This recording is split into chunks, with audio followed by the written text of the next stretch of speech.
Alright guys, we're going to go over the stamplar build. It's going to be a quick rundown of what I'm running currently. So we're going to start off with the front bar set. We have Essence Thief on the front, one hand Nern Mace with the Disease enchant. On the offhand we have a Shock enchant charged. And then we'll go over the rest of it. So we have the hands, legs, and boots.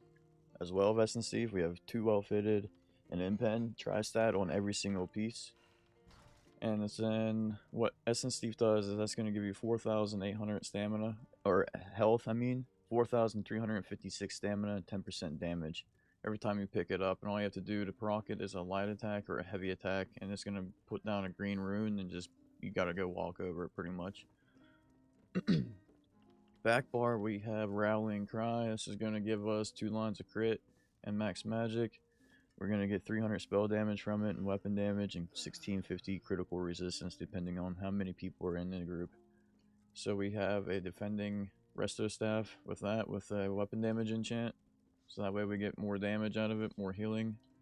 And we also run it on the belt, which is going to make it where we have light armor on the smallest piece of gear. So that way we have 5 on 1. And then we have 2 pieces of jewelry, and we run spell damage enchants on them with Bloodthirsty. Bloodthirsty is just going to boost up our damage as much as possible at low HP and stuff like that. So basically, we don't have an execute, and jabs and purifying light just kind of make up for it at that point. Like I said, Rallying Cry on the back, Essence Thief on the front. We have 2-piece Battle Orgs this patch, because of how Resolving Vigor now gives minor resolve. So Battle Orgs, everyone knows what that does, but we're just going to get a massive chunk of damage out of it whenever we use an ultimate. We have 1-piece Trainee, which is going to give us 1400 health. Just kind of fills in the build there. And then I am currently using Mark in this patch. For now, I might end up trying Sea Serpents out.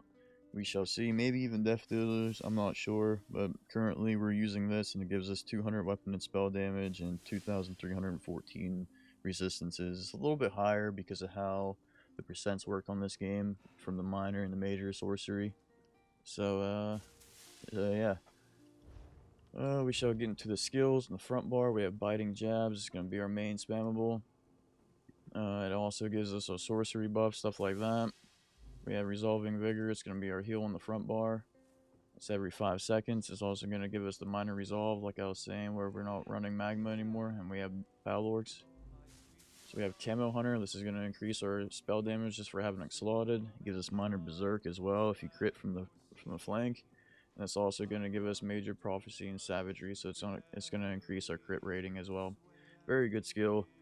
It's also going to pull out Nightblaze from stealth, so I mean that's just underrated as it is. So we have Purifying Light. This is going to be building up our damage, our burst for the most part, and it also heals at the end of it.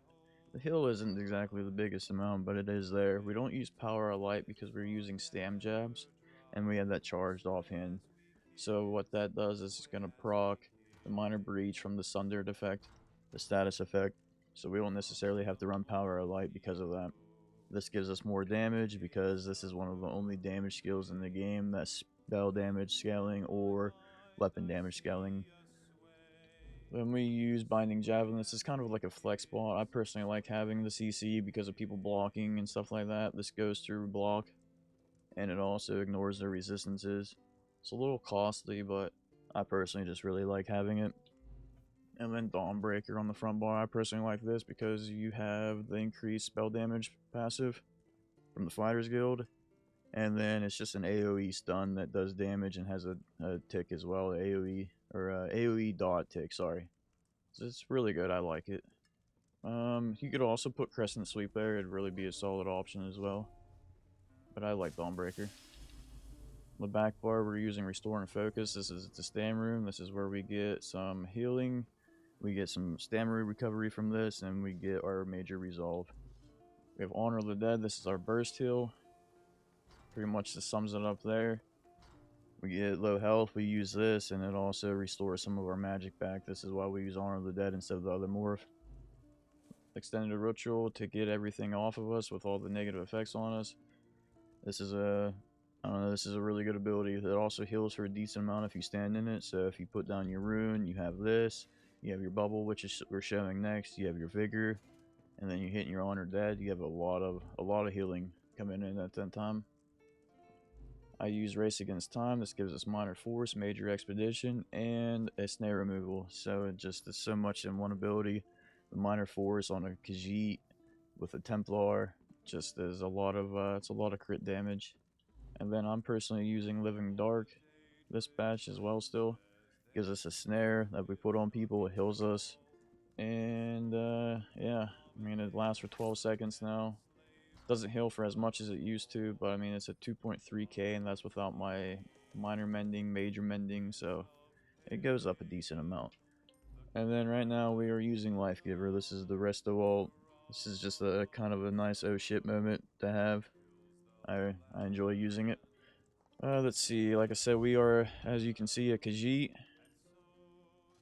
We get recovery from it, tri-stat, and then we get the 12% crit damage and crit healing, which is the main reason that we run it. We're just basically stacking crit damage from that. We have the medium armor passives as well, which we'll show, but then we have the piercing spear, increases your critical damage by 10%. So you have 10% from there, you have 12% from the Khajiit, and then you have critical damage from being medium armor. We are a vampire, stage 3. It's just too good not to run almost. The undeath passive. So much why not. Let's see what else. We go into the character. We are using Bear Haunch for our food. It just gives us a nice recovery where we have 1000 magic recovery, 1364 stand recovery, and we have the essence where we can crutch off of that as well. And that also puts us at 31,000 health. At 27 points in the HP, 37 points in the stamina. You could kind of mess around with that. You could add more stamina, you could add more HP. It's really up to you. And I am currently using the Shadow Mundus that kind of goes more into, like I was saying, with the crit damage and crit healing, stuff like that. It kind of depends on what you want to do, though. Let's see. CP. Currently using Focus Mending that increases our healing. Healing is really strong this patch still, so I just feel like that's one of the best ways of defense. Fully buffed on the build editor. We were having like a 45,000 plus tooltip on Vigor, so that's like, at that point, that's one of the best defenses you can have. Fighting Finesse, crit damage, and crit healing. It just makes our pretty much everything that we were just saying even more with the crit damage and crit healing. I currently dropped all my mitigation CP for the most part. We have Master at Arms on, so that's going to give us 6% more damage on the jabs. And that's an AoE direct damage.